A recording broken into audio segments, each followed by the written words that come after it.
As parents, we are always looking for ways to keep our babies safe, happy, and engaged. But what if I told you that some of the popular baby products that we use, like jumpers, bumbos, or other container devices, could actually be doing more harm than good?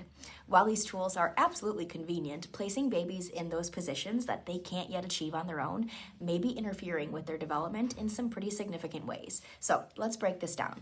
Babies are born with nervous systems and spines that gradually adapt as they grow. In fact, healthy movement patterns and milestones like rolling, crawling, and sitting up are what help the spine to form its natural curves and the nervous system to mature and to fine tune.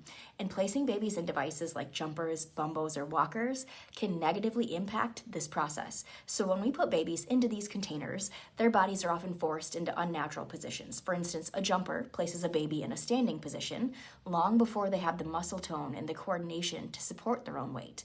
Similarly, a bumbo seat positions babies into this upright seated posture before they can naturally sit on their own. And the issue here is that these positions bypass important developmental stages, leaving those babies reliant on external support rather than developing the necessary strength and coordination needed to achieve those positions on their own. One of the most concerning aspects of those devices is the potential harm to the baby's nervous system and their spinal development. So the spine and the nervous system, they're the body's central support structure, and it plays a super important role in how the brain and the body communicate. And when babies are placed in positions that they aren't yet ready for, it often causes subluxation in the nervous system and puts unnecessary strain on those developing spinal curves. These subluxations then disrupt the function of the nervous system, leading to issues in how the body regulates its other systems, especially the digestive and the motor systems. So when nerve communication is interrupted, it can cause problems like constipation, excessive spit up, and reflux, which are frequently seen in babies who spend extended time in devices like bumbos or jumpers when they don't yet have the control to properly hold up their torso.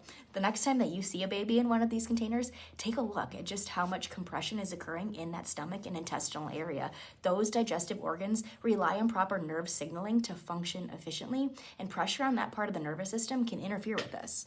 Even beyond digestion and spinal curvature development, container use can also delay key motor milestones. Floor time is so darn important for babies so that they can explore their environment and naturally develop their core muscles, their balance, and coordination. And when babies spend too much time in devices that are holding them in place, they don't have the opportunity to build the strength necessary for the skills like rolling, crawling, or sitting up independently.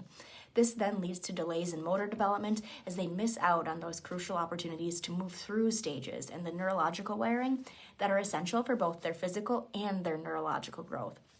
Those natural movement patterns stimulate the brain, and it helps the nervous system to mature and to adapt. The more babies are allowed to move freely on the floor, the more their brains can make those important neural connections, which are absolutely critical for everything from physical coordination to cognitive development. And when we fast track that development by placing them in these containers, we're interfering with the body's natural process. So allowing babies to move through natural stages of development, such as tummy time, rolling, sitting up, army crawling, then cross crawling, are all absolutely key for their neurological and physical growth. There's even an increasing amount of research that's showing that the more time babies spend in those containers, the more difficult it is for them to move through all of those milestones, and they even end up with long-term developmental concerns or poor posture. Babies who frequently use these devices are also more likely to develop conditions like torticollis and plagiocephaly, which are exacerbated by limited movement and improper positioning in containers. So addressing these issues early on with neurologically focused chiropractic care can help correct any underlying subluxation patterns and support better overall development. So, what's the solution? Well, the best thing that we can do for our babies is to give them time on the floor, to move, to explore, and to develop naturally.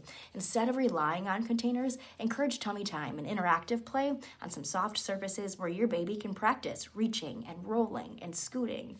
These activities build strength and coordination while also promoting that natural development of the nervous system and the spinal curves. So, if you're concerned about your baby's development or you have questions about their use in containers, reach out and we can provide personalized guidance. Here at Foundations, we use advanced assessments like the insight scans to detect any early signs of nervous system stress or subluxation, and we work with parents to promote healthy development through natural movement and through a care plan of gentle adjustments. So while baby containers may seem convenient, they can have unintended consequences on your baby's spinal health, their nervous system function, and their overall development.